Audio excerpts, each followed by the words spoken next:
Sanders, would you like to do Sanders 3? This is Sanders 3. Yeah. It's a pretty simple amendment. Picks up a little bit on what Senator Kennedy was just saying a moment ago.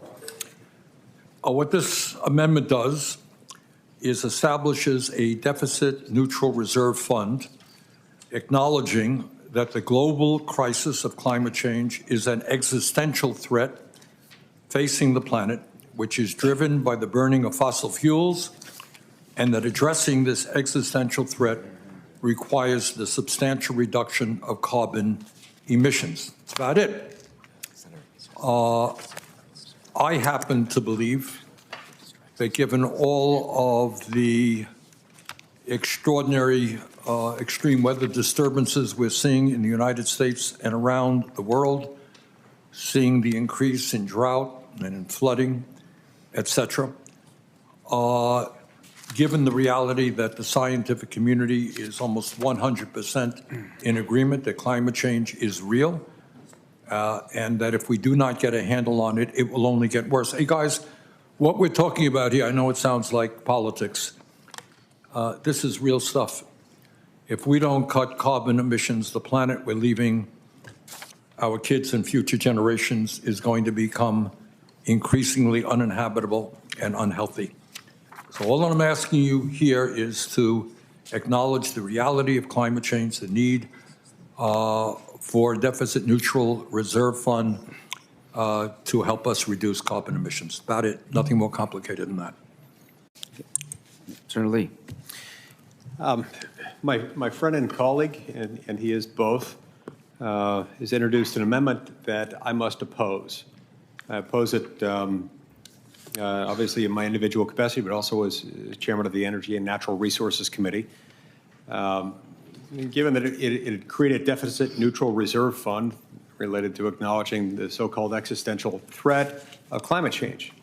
Now, in my view, respectfully, this is a measure that would prioritize climate alarmism over some of the objectives that we need to pursue right now, including providing energy security to the American people, and in the case of this bill, border security. Look, the Biden administration did everything in its power to destroy domestic energy production. This has made every aspect of life more expensive, from gas to groceries, from housing to healthcare, everything in between. It's all more expensive. It's going to get worse if we don't fix this problem.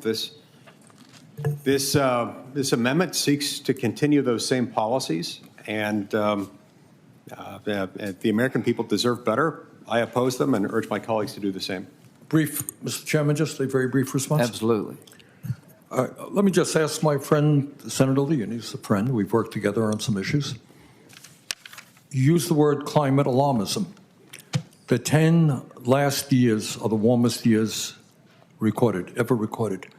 We're seeing massive extreme weather disturbances all over the world, not just in the United States. Do you think that that is alarmism, or is it the reality that climate change is an enormous threat to this planet?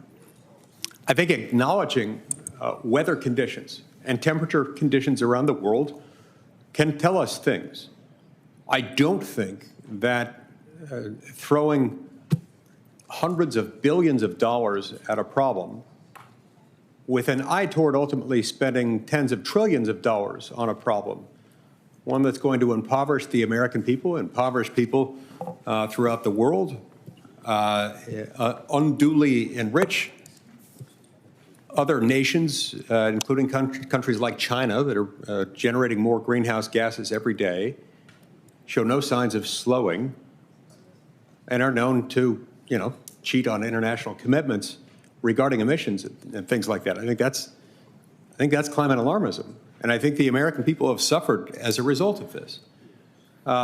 Look, human beings have benefited to a tremendous degree as a result of our ability to utilize the resources that nature has given us and uniquely given us as Americans. Human flourishing depends for its existence on our ability to utilize those sources of energy.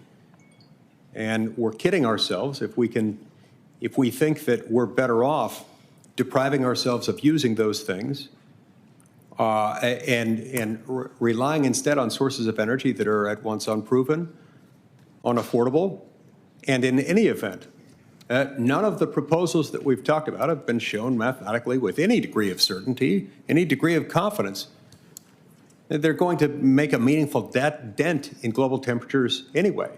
I'm not on board with this, and most of the American people aren't either. Mr. Chairman, just You will have the final word. thank you very much. This amendment calls for zero, not one penny of additional funding. Thank you. All debate is expired.